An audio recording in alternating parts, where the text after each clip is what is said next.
Hey, Brian Whiten's filling in for Buck Levasseur. Snowshoeing has been around for thousands of years. Nowadays, it's become as much of a sport as a necessity. All I know is it's a great excuse to get out and enjoy the UP outdoors. Tonight, we'll take a look at what we need to know to buy a pair of snowshoes. Some of the things that you want to look for when you're looking at a new pair of snowshoes is what you're going to be using them for. Then, it started back in 1954, and the Iverson tradition of building the finest handcrafted traditional snowshoes continues today. We make 19 different styles of snowshoes. We'll also take a look at a website that will help you find hiking, biking, cross-country skiing, and of course, snowshoe trails in the UP. That's all right here on Upper Michigan's very own Discovering.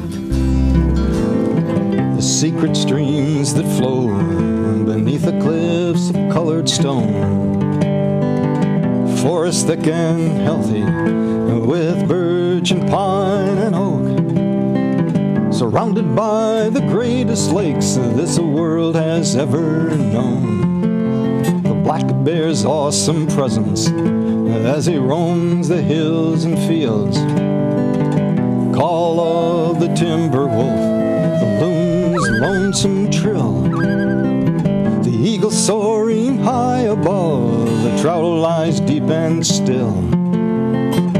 These are what I treasure, the only way I measure feelings that I have for this fine land. There is so much to discover when you're a long-time lover of northern Michigan.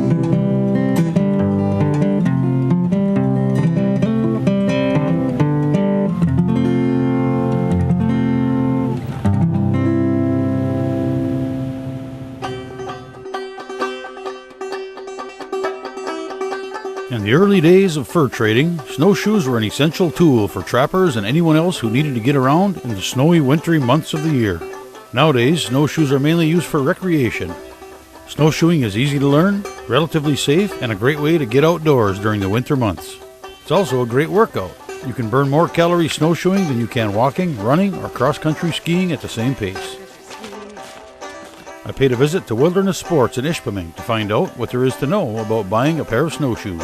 Some of the things that you want to look for when you're looking at a new pair of snowshoes is what you're going to be using them for. If you're going to be out breaking trail in the soft snow, you're going to want to go with a larger size, and so you have more flotation. If you're going to be walking on trails mostly, you can go with a little bit smaller shoe, which is easier to maneuver, and you don't have to worry as much about the flotation.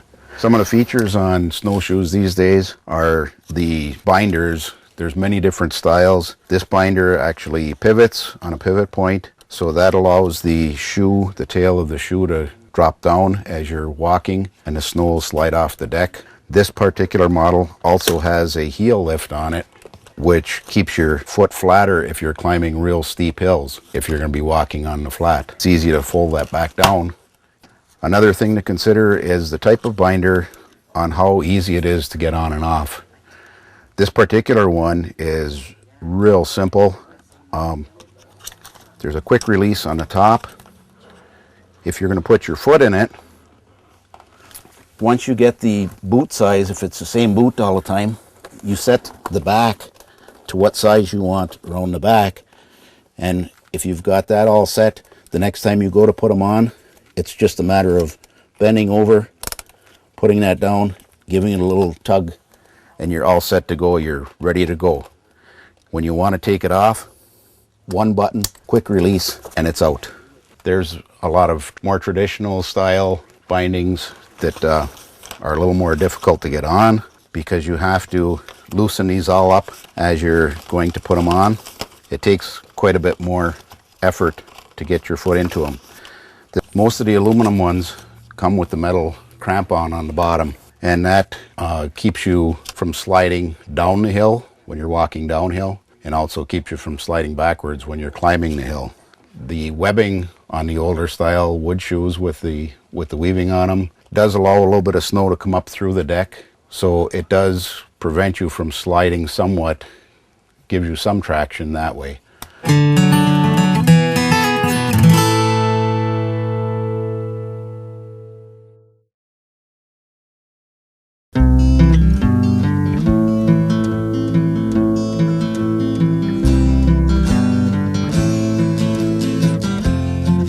basic thing to look at is the size of the shoe, and it's generally dependent on your weight.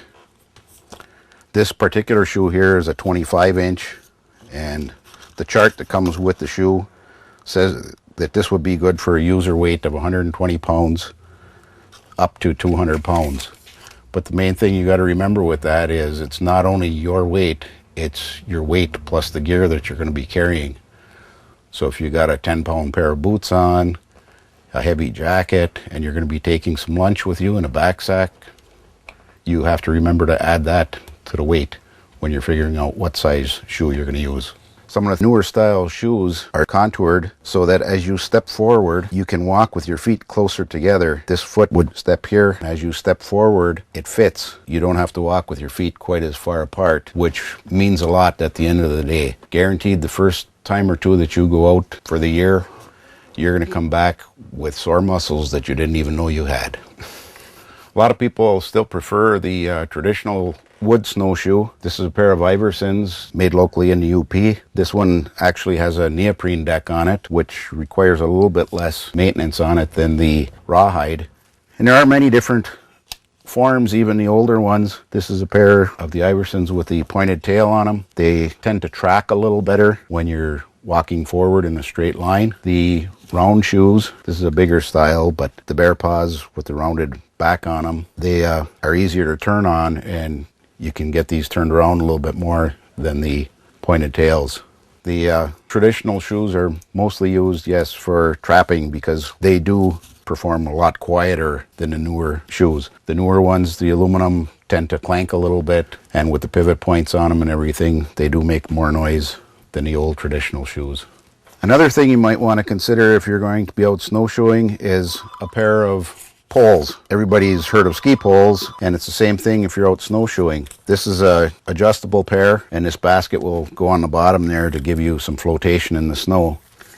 A lot of people don't think about it, but it's just like skiing. You need to keep your balance when you're walking on snowshoes. A pair of poles will really help out, especially if you're a little bit unsteady, and if you do happen to fall, it's something that you can help you get back up out of the snow. As far as what kind of boots you need to wear for snowshoes, there isn't anything in particular that you have to have. It's just if you can get your foot into the binding. Some of the bigger Sorel style boots are rather large, and they are hard to get fit into your binding. It is a very active sport, and it keeps you rather warm, so you don't need a real heavy pair of boots if you're going to be out snowshoeing. Lightweight pair of boots, anything that's waterproof, keep the snow out, a little bit taller, would be a good choice, but it doesn't have to be a real heavy boot to keep you warm. Just about any shop can put you in the right direction as to what will do good for you and get you out in the outdoors. That's the main thing, get you outside.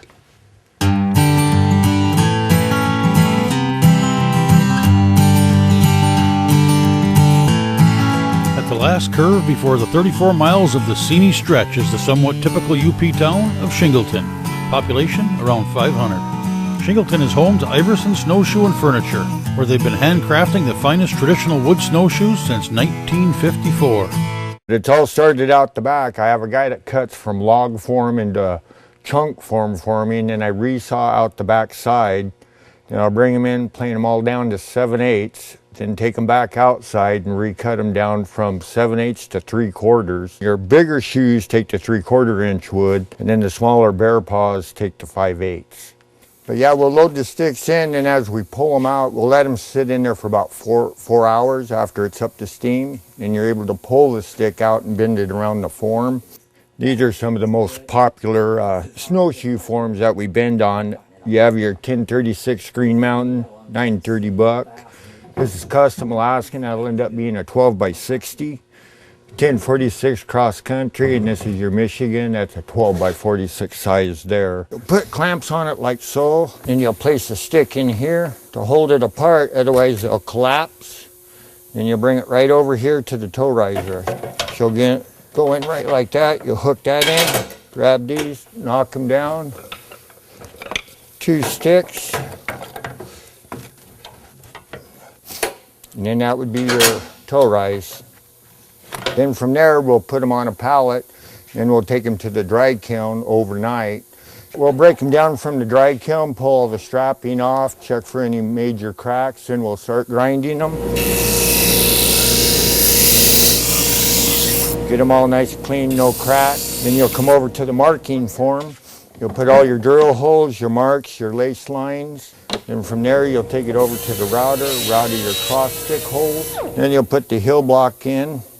And then you'll drill the holes for the 2.5-inch copper nail studs. Then you'll cut your tail off, and then you'll use the pinger. You'll ping your copper nails over.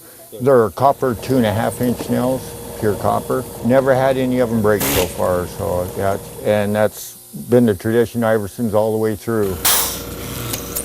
Dead center. And then from there, you'll give it a nice snowshoe sanding, put your cross sticks in, and stamp the size.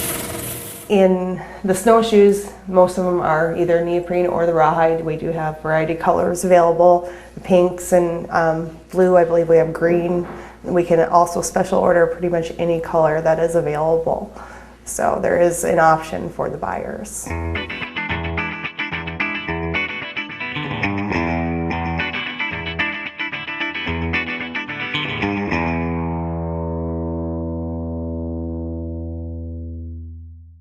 Don't miss the Woodtick Music Festival in Hermansville, Michigan. 4 days of great bluegrass, country, folk, blues, and rock and roll. Over 25 bands. Fun for the entire family. Carry-ins welcome kids 12 and under free. Buy your tickets and campsites and find out everything you need to know online at woodtickfestival.com. That's woodtickfestival.com. The Woodtick Music Festival in Hermansville, Michigan.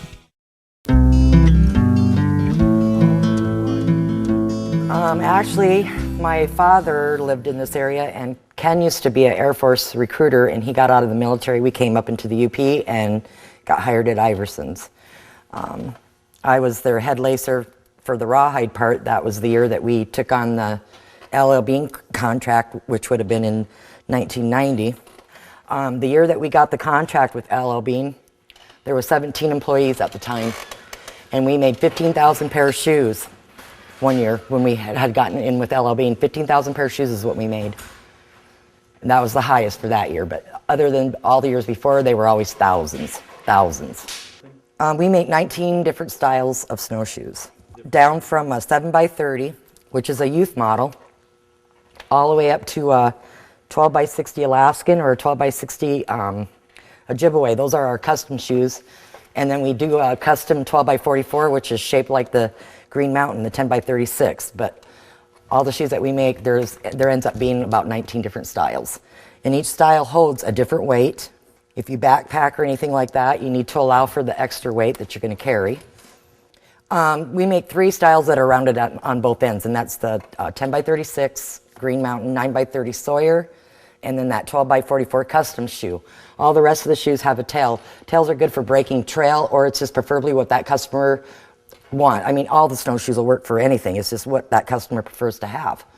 My husband likes, personally, the 9x30, nice and small.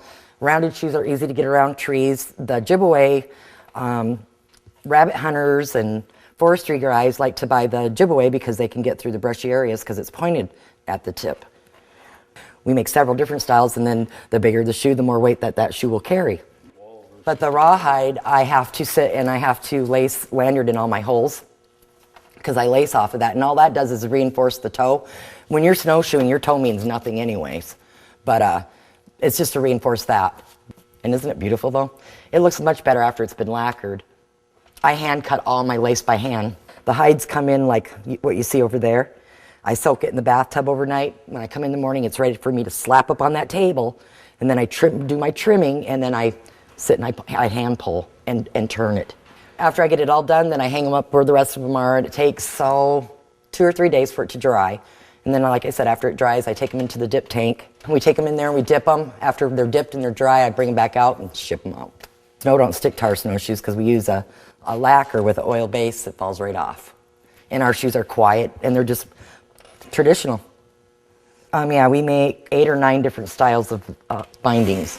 We make a neoprene H, a leather H, the Iverson A, and then we made a double A off of the Iverson pattern, and then we make a easy leather and an easy nitro. So at least you have some different styles of harness that you can choose from. Clarence Iverson started it in 1954. He did it as a hobby. He only did neoprene. He did sell to some of the forestry and some of the DNR. Well, then he ended up selling the company to another family, and I'm not sure what year that was in, but he sold it to another family who didn't have it long at all. And then he ended up selling, or it ended up being sold to the Hulses that came out of Nevada. Their father was a doctor, and their mother was a nurse, and they bought the company for the children. So they ran the company from the beginning of the 1990, because that was the year I started, was 1990. Their father was only there for a year. He ended up passing away. So the mother had to come in, and she was our president for 17 years. She ran the company, started to struggle a little bit, so the son ended up buying it. He had it for 3 years, and then the company was just getting hard to run it. So the company was out of business for about 5 or 6 months. Ken come here to bug Bob for a job, and Bob finally hired him, and he learned to make log kit homes here. He made 2 or 3 of those. Well, then Bob bought the Iverson equipment from across the highway. We moved it all over here, and this is how me and Ken ended up over here. And we produce all the products still. We have been making Iverson product by ourselves for 8 years. We were the only 2 left on the highway the last 3 years. Him and I made it all.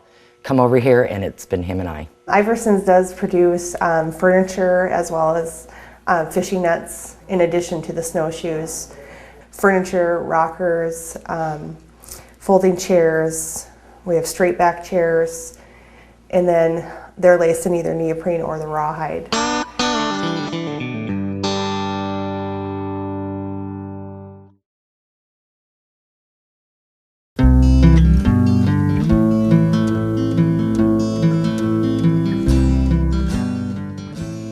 Snowshoeing is a great way to get out in the winter and enjoy the same great outdoors you enjoy the rest of the year. It's also a great way to explore new areas of the UP that you may not have thought about. There are numerous trails across the Upper Peninsula, and I found the perfect website to help find out more about them. I met with Jim Pino, who along with his wife created the website uptrails.com. UP Trails was started by my wife and I as just a personal project. We had a lot of trail maps hanging around, and we didn't have a real good way to organize them. Sometimes we'd lose them, sometimes we wouldn't remember which backpack we left them in. So we started building this project. Once we got about halfway through it, we realized that it was really nice and we should probably put it out on the internet for other people to enjoy.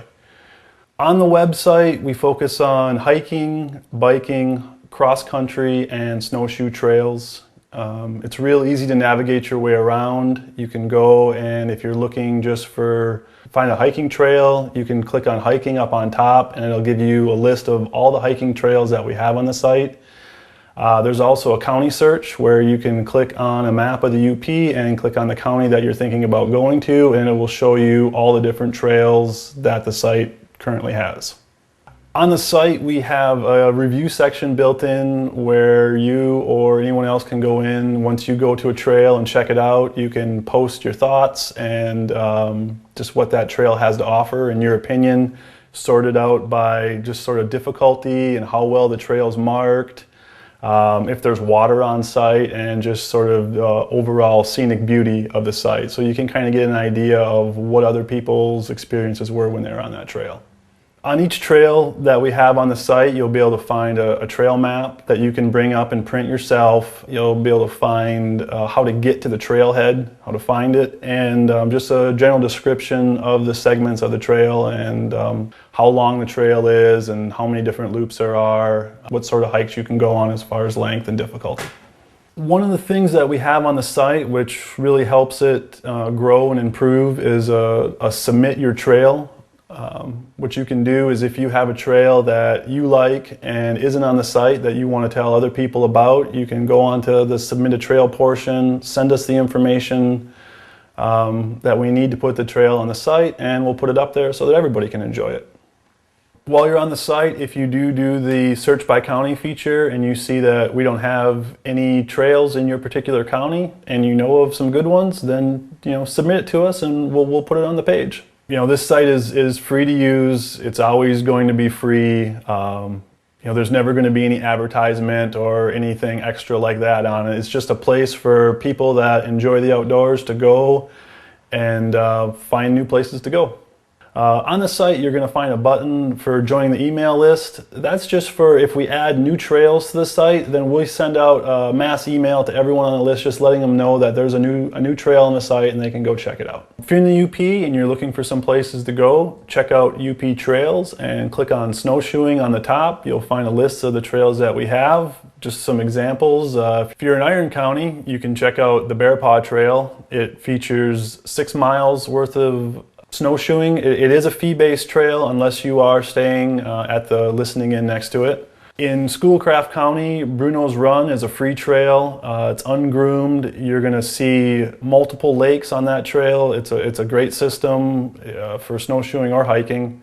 If you're up in the Keweenaw and you're looking for a little bit longer adventure, the Esteban Pines area is an amazing place if you've never been there. It's one of the few old growth forests still left in the UP. There's a wonderful snowshoe trail that goes right through it. You will see trees like you've never seen before. If you're in Dickinson County, the Fumey Lake Trail is a really easy trail to get to. Goes around Fumey Lake. It's a wonderful course, not really hilly, good for all ages. If you're in Alger County, definitely check out Valley Spur. That one also is fee-based, but they have a great setup there. They have a cabin, so if you get cold, you can go in and warm up or cook yourself some soup on the stove. The Valley Spur Trail is groomed and maintained, on a basis where they keep the trail, nice and smooth, so that one also is great for all ages. Feel free to check out UP Trails anytime and see if we've added anything new. And if you have a trail that you like that we don't know about yet, use our submit a trail function and send us the information and we'll post it for everyone to enjoy. Well, that's all for this year. Thanks for watching and have a happy new year. And I'll see you next Monday night right here on Upper Michigan's very own Discovering.